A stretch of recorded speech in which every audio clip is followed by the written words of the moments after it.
What's better, sitting or standing when you're practicing the violin? Hey violiners, welcome back to the Violin Studio. Today we're discussing a topic that I often talk about with my students. Should I sit or should I stand when I'm practicing the violin?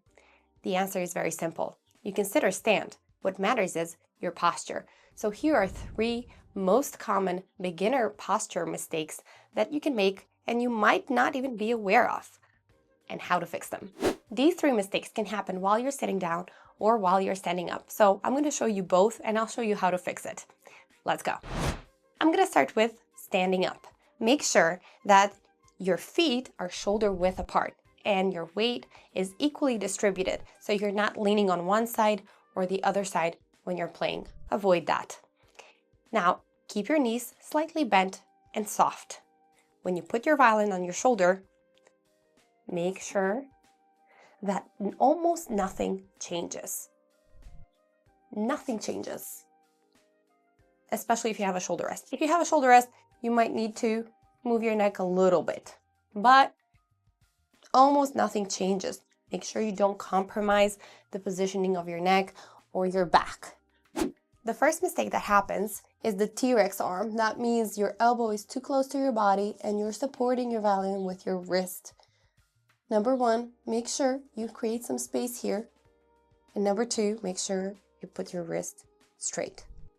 So your violin is parallel with the floor, not pointing down with the scroll.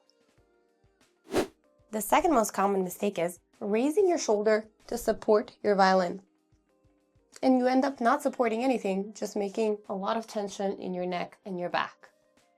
So make sure that from here, you put your shoulder down. And the third mistake that happens, and I've seen this a lot, is you're clamping your jaw. That means your violin is somewhere over here and you're coming with your jaw to meet it. You don't take your violin here, but you're kind of adjusting to it and your neck ends up looking like this. Okay, be very careful. That is not correct. What we need to do is straighten the neck, take it away from the violin, and bring the violin to it. And now all of that sitting down.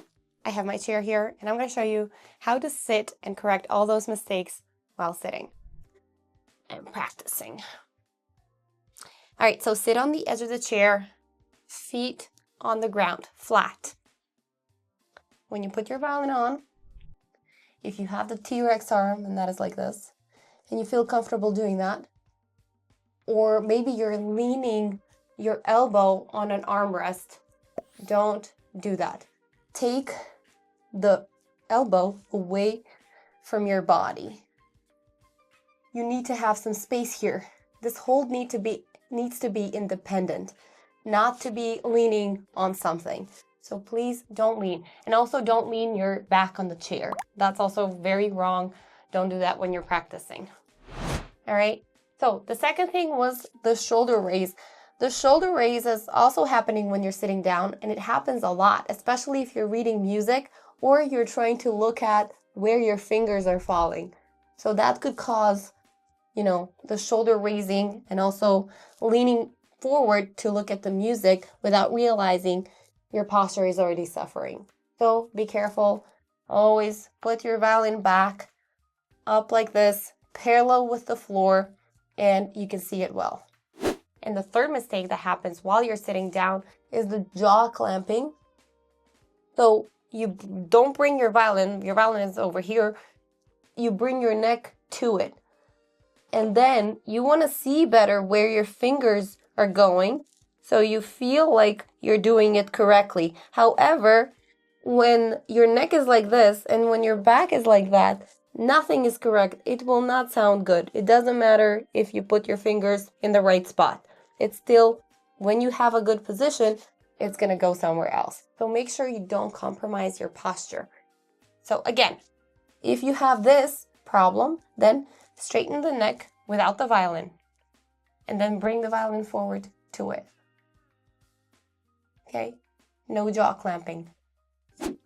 I hope that this was helpful. These are very important things that happen in the beginning of your violin journey, so make sure that you pay attention to it and you spend some time on fixing it.